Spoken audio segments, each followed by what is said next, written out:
welcome back to Actual English, everyone. I am Jennifer Clyde. It's time for lesson 252, and today's topic is parking. Now, as I said goodbye to you in our previous lesson, I talked about the different types and methods of parking. First of all, there are places to park as well. We'll focus on both, but mostly on parking spaces or parking lots. Now, there is a car park. I think that's the way they call it in the UK, car park.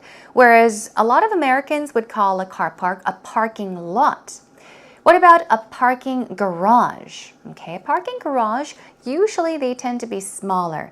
You'll find them in houses or attached to houses where the owners or the family can park their own cars in these small garages. So those are what we call parking garages. There's underground level parking as well, where we usually go underground or to the basement floors of buildings. And there's also automated car parks. These automated parking buildings take your car and park it for you using a computerized mechanical tray. So you would drive your car onto this mechanical tray, and the automated car park, they actually do the parking for you. It's very easy. Anyhow, there are many different types of parking places, parking lots, parking spots, parking areas, so on and so forth. Now, what about the different types or ways of parking? There is parallel parking. I'm sure you are familiar with that. I think a lot of people call it T parking, but there is no such thing as T parking. It's called perpendicular parking. So that is another type. And finally, there's angled parking, where you basically park your car in parking spaces that are at an acute angle to a curb.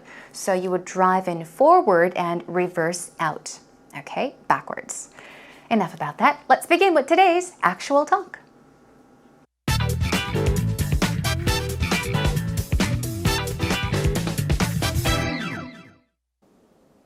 So you said you drive in Korea. I've thought about driving. I drive occasionally, but I haven't gotten myself a car. My biggest concern is parking. Two things. One, where can I park? It's hard to tell what's legal, what's not legal.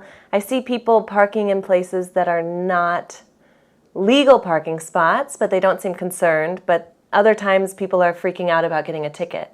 Yeah, I think the deal here is, how should we say, more flexible than it is back home. I do like driving, however, it is extraordinarily difficult to find a space, isn't it? Yeah. And it can be quite expensive, especially if you're in Seoul and, you end up going for paid parking, which seems to be the only way you can find a space. Right, and by the time you pay for your parking, you might as well have taken a taxi. Right, exactly. So it's sort of a double-edged sword, isn't it? There are sort of all different kinds of spaces they have in Korea.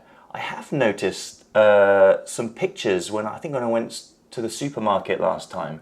There were these pink pictures, sort of pink diagrams of a woman. So sort of women's spaces. Oh yes, I've seen that. What is that for? I'm not sure. I don't know if that has any sexist connotations there, that women drivers can't drive, because obviously you can. Right. I would understand something for someone who's pregnant would be similar to someone who might be handicapped or disabled in terms of might get tired walking long distances, might need a closer spot to their destination. That's probably what it is. Do you think that's what it is? Yeah, probably. Maybe. But bottom line, can you park? Can you parallel park? I can park. You can park? Yeah. Well, yeah, that's good. That's good. In today's actual talk conversation, Eugene and Mary focused mainly on how much space there is to park, how it's difficult to find parking spaces, and if you do find a parking lot or a parking area, they're usually very expensive. You do have to pay to park your car in certain areas, especially if you are in very busy areas. Anyhow, let's take a look at the conversation together then. Here we go. Mary says, so you said you drive in Korea. That's true. Eugene does drive a car and a motorbike. She says, I drive occasionally, but I haven't got myself a car. So she has not gotten herself a car. She doesn't own a car, for example. I mean, in other words, she doesn't own a car. She hasn't bought herself a car yet. Maybe she drives her husband's car occasionally, okay? My biggest concern is parking. What is a concern? Concern can mean anxiety, worry, or something that makes you, I guess an interest is also a synonym for concern, but in this case, she's saying my biggest concern is parking. She's implying that parking worries her. So my biggest worry is parking would be another way of putting it. Two things. One, where can I park? It's hard to tell what's legal, what's not legal. So she says that there are two things to consider when it comes to parking. One of them happens to be this question: where can I park? Where do I park? Because she says it's hard to tell what's legal and what's not legal. It's very difficult to distinguish what is legal and what is not legal, meaning illegal. Okay? And then she says, I see people parking in places that are not legal parking spots. Okay, so she sees people parking their cars in places that are not legal parking spots. A spot may be thought of as like a dot or a stain. Okay, yes, it does have that meaning as well, but here it's used as a location, area, place. Okay, so she's saying people tend to park their cars in places that are not legal parking places, areas, okay, spots. But they don't seem concerned. They don't seem to worry. Doesn't bother them. But other times, people are freaking out about getting a ticket. Freak out. What does that mean? That's our pattern for today. To freak out means to lose one's nerves. It means to go crazy. So we're talking about this kind of just crazy feeling, or yes, crazy feeling, where it's mostly accompanied with jumping and screaming and skipping. So when you go crazy, it means, you go crazy, jumping up and down. That's freaking out, okay? So you could freak out if you're scared or frightened. You could freak out if you're really happy. But when you just act crazy and you jump up and down and scream, you are freaking out. But what is she saying here? She's saying that some people park in illegal places, spots that are not legal, and they don't seem to worry. But some other times, people are freaking out about getting a ticket. People freak out about getting a ticket, meaning they don't want to get a ticket. If they get a ticket, they freak out. They go crazy, get very, very angry. Okay? That's what she's saying. Now, Eugene says, yeah, I do like driving. However, it is extraordinarily difficult to find a space. Find a place to park, he's saying. Okay? And it can be quite expensive. That's right, parking can be expensive, especially if you're in Seoul and you end up going for paid parking. Paid parking, we're just basically talking about parking places, parking areas or parking lots that, let you park your car if you pay. So you will enter these parking lots or these paid parking places, park your car, and when you take your car out, you would have to pay them a fee, right? Which seems to be the only way you can find a space. That is true. The only way you can find a place or place to park your car. So we're talking about really busy areas, okay? If you go to certain areas that's very, very busy, there's not enough space for cars to be parked, it can be difficult to park and it will be expensive to park your car. That's what he is talking about. Now Mary says, right, and by the time you've paid for your parking, you might as well have taken a taxi. That's true. Now they're talking about how expensive it can be to park your car in one of these paid parking places. So she's saying, yeah, so you park your car and by the time you return to your car and leave that parking area, you look at how much you have to pay and you think, wait a minute, I could have taken a taxi with this money. That's what she is saying. Moving on, Eugene says, right, exactly, that's right. So it is sort of a double-edged sword, isn't it? We're talking about a double-edged sword. Now, what is a double-edged sword? First of all, what is a sword?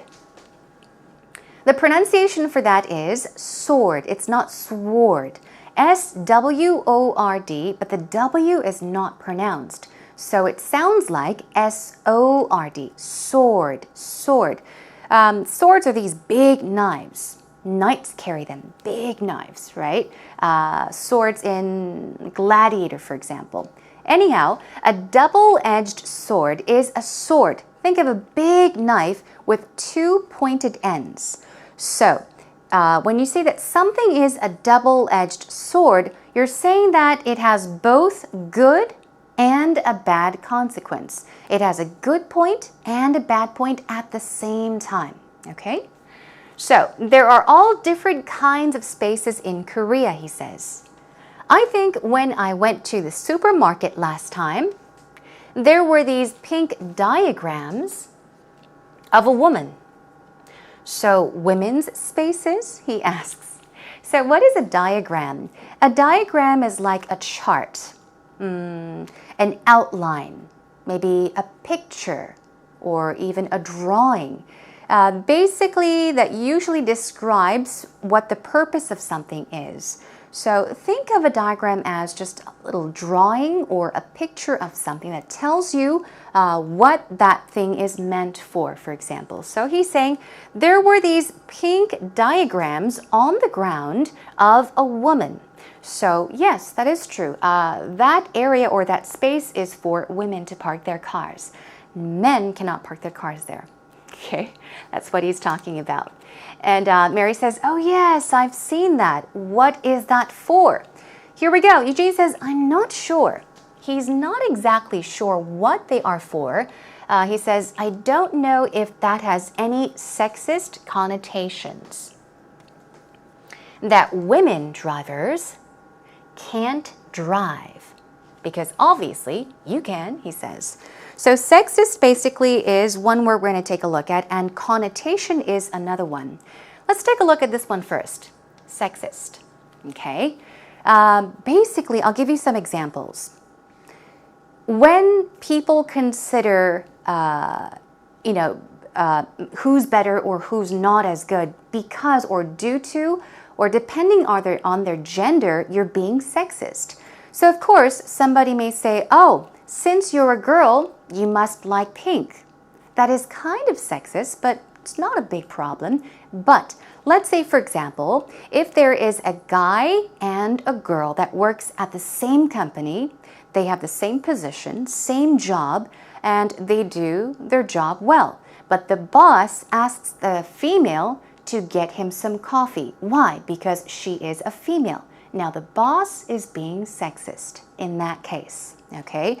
So if you say that somebody is better than the other because of gender, especially men are better than women, you are being sexist. And a connotation is basically an idea or a feeling of a word, what a word implies in addition to its primary meaning. So kind of like a nuance a word has. So he says, I'm not sure what that diagram is. I don't know if that has any sexist connotations that women drivers cannot drive, because obviously you can, okay?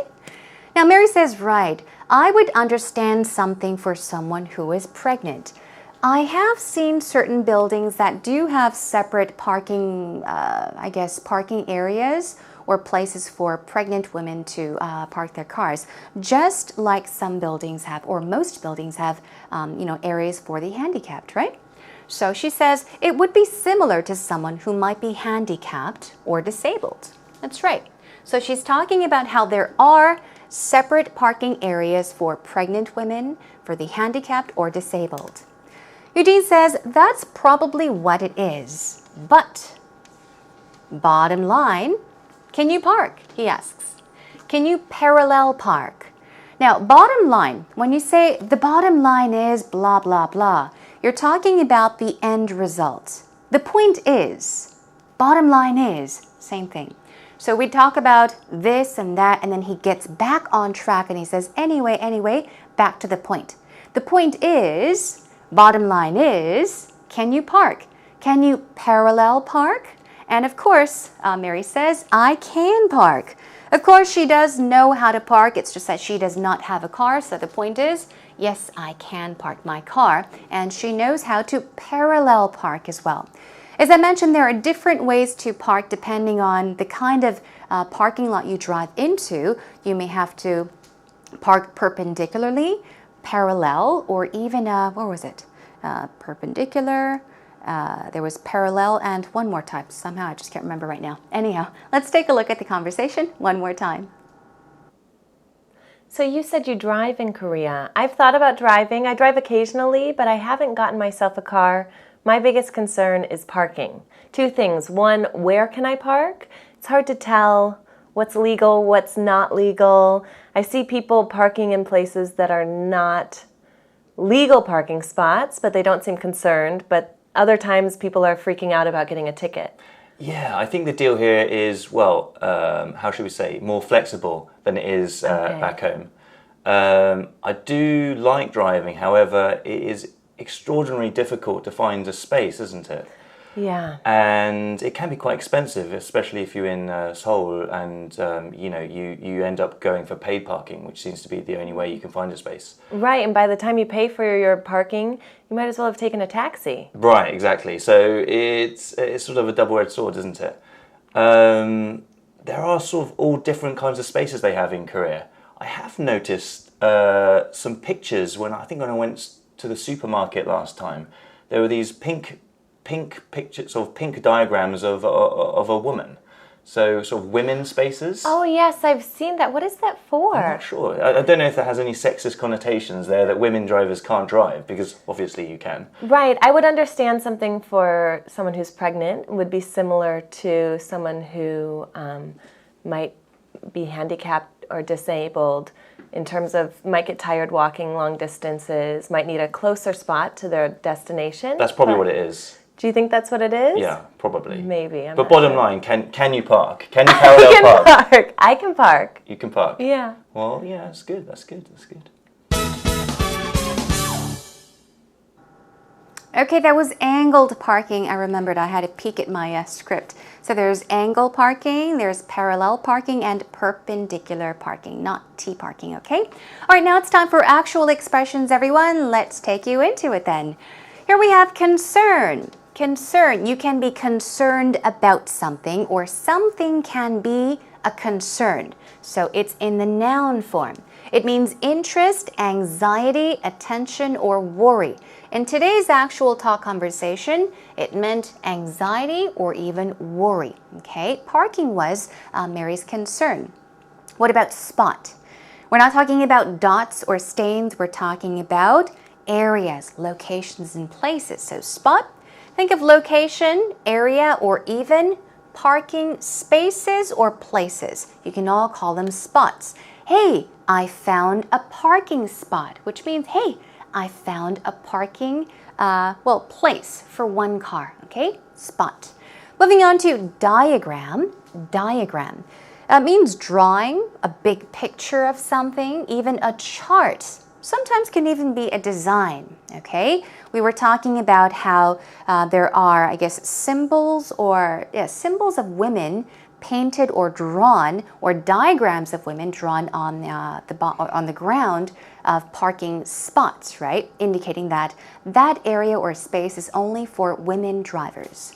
Moving on to sexist. Here we go. Stress goes on the first syllable, and this is another word, chauvinist. Okay, so basically, if you determine who is better depending on the sex or the gender, you are being sexist, okay? Men are better because blah, blah, blah. Oh, women are less or not as good or less superior than men because of blah, blah, blah.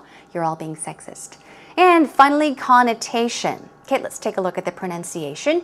Connotation. Connotation. connotation.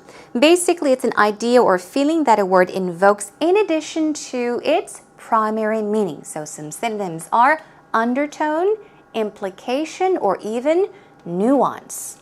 Words have a certain nuance, right? Okay, now let's move on to the first pattern for today. To freak out means to go crazy. Screaming, jumping. Okay, so let's take a look at a sample sentence. We're not going to miss the plane. Don't freak out. Don't go crazy. Don't yell and scream and jump up and down. Okay, don't overreact. Don't freak out. Let's try it one more time. We're not going to miss the plane. Hey, don't freak out. Here we go. Double-edged sword or two-edged sword. We've got a big knife, a sword, pointed at both ends. So when you want to talk about something that has both good points and bad points, you can say it has a double-edged sword. Okay? I think being a celebrity is a double-edged sword. So what am I saying in this sentence? Being a celebrity has its pros and cons. Being a celebrity could be a good thing and also a bad thing. So I think being a celebrity is a double-edged sword. Okay, and then finally, bottom line. To the point. The point is you're talking about the result or the final outcome. The bottom line is that I didn't pass the driving test again. That's the point. My point is that I didn't pass the driving test again. The result is, the final result is that I didn't pass the driving test again. One more time. The bottom line is I didn't pass the driving test again. The point is. Please do practice these patterns more on your own and get used to the vocab words as well. Job well done.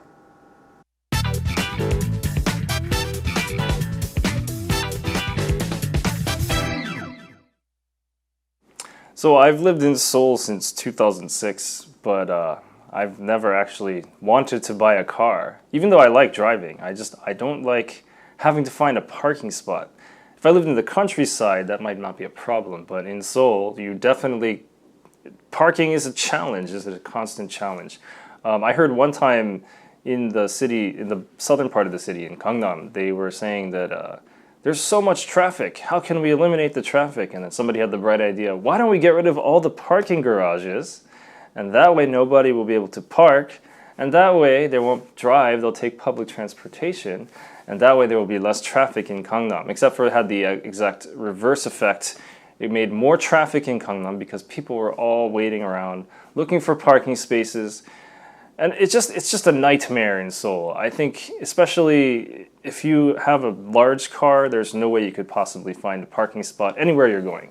So if you live in Seoul, I would recommend not having a car at all. Eugene H. has helped us out with today's actual story, and let's take you straight into it then. Let's check out what he said. He said, even though I like driving, he enjoys driving. He says, I don't like having to find a parking spot. Here we go. Parking spot. So the point is, he enjoys driving. He likes to drive, but what does he not like? He says, I don't like having to find a parking spot. So he hates spending time or wasting time looking for a place to park his car. That could be a problem. Now, one thing I do want to point out here is we went over the word spot. Okay, I did explain to you that spot can mean location, place, area, and so on and so forth. Now, let's say, for example, you're talking about a vacation place, a vacation destination. You can say that a certain place, a country, city, wherever, is a wonderful vacation spot. In that case, it means location. But usually when you're talking about a parking spot, we're not talking about a large area, not a big parking lot, but rather a spot, area, or place to park one car. So if you're looking for a place to park your car in a big parking lot, you find one space. You can say, hey, I found a parking spot. I found a parking place, area, okay? Make use of spot. It's used very commonly. Moving on. In Seoul, parking is a constant challenge. It's constant. It's a continuous challenge, meaning it is difficult. Moving on, there is no way you could possibly find a parking spot. It's very difficult to find a parking spot anywhere you're going.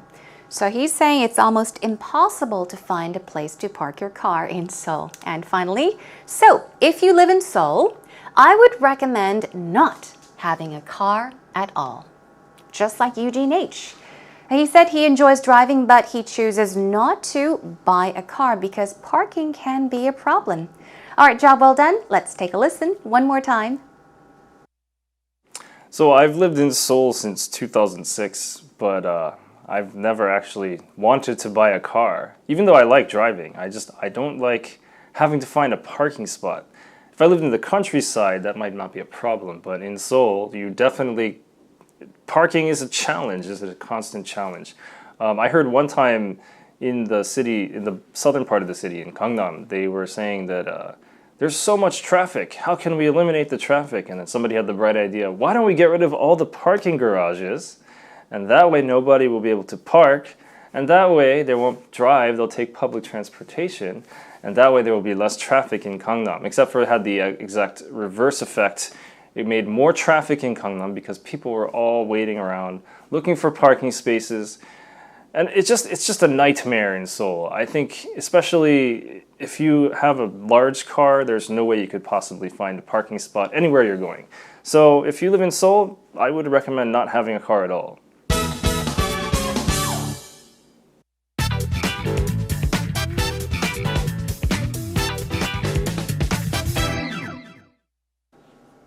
Well, Korea is not a gigantic country, so naturally, since many people own cars, it is difficult to find places to park cars. Same thing in New York City, for example. A lot of people own cars, but there's just not enough space for cars to be parked. That's why parking is very expensive.